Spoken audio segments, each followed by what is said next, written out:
fully believe that we're not alone, and have for many, many years, even though at the time I went to the moon, it was the conventional wisdom, both in science and theology, that we were alone in the universe.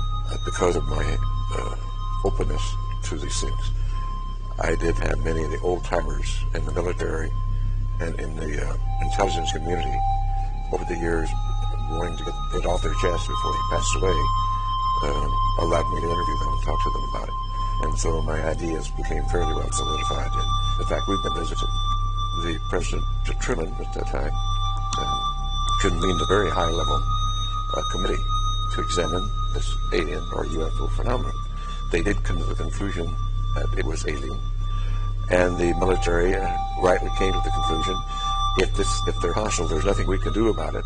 Therefore, their choice was to deny it and to hush it up and create the National Security Act of 1947, which validated that deception and covered it up and allowed the group to go underground, as it were.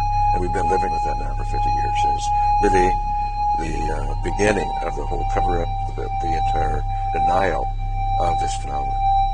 And the addition of dismissal, disinformation to cloak and to discourage investigation, to misinform. It's just been continuous for many, many years now. Eventually it came away from the fear, I believe, of not being able to protect and do their duty to the notion of power and control, controlling the knowledge and the technology, and the group involved that is still doing it. We have created our reality here, and we have created it right now rather badly, for it's not a sustainable reality. We have created, with our science and technology, instead of using it for the greater good, it's been captured by interest, greed, self-service, which is rife. And instead of using it, all of our technology and our brilliance and genius for greater good, we use it for self-service. And that's not going to work. It's important that we look at our civilization, our place in history, use our tools of science for greater understanding, to promote the greater good. And that's what it's all about. Do you have any idea where the N4B is with respect to us?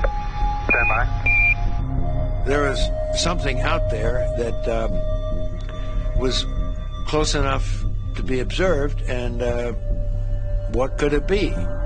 Mike decided he thought he could see it in the telescope, and he was able to do that. And when it was in one position, that it had a series of ellipses. But when you made it real sharp, it was sort of L-shaped. That didn't tell us very much.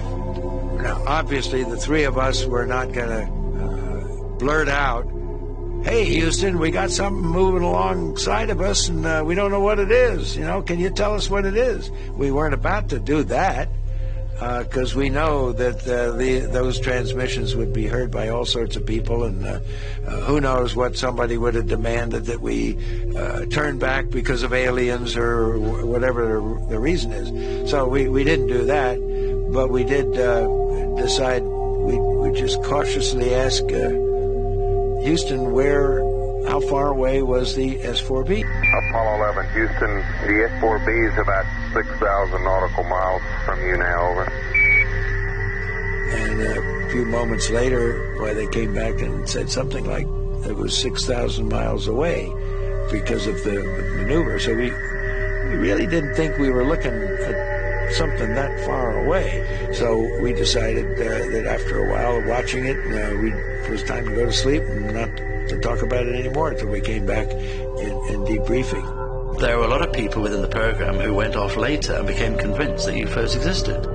And that led to some concern on NASA's part, where they got the agreement of the crew never to publicly talk about these things for fear of ridicule.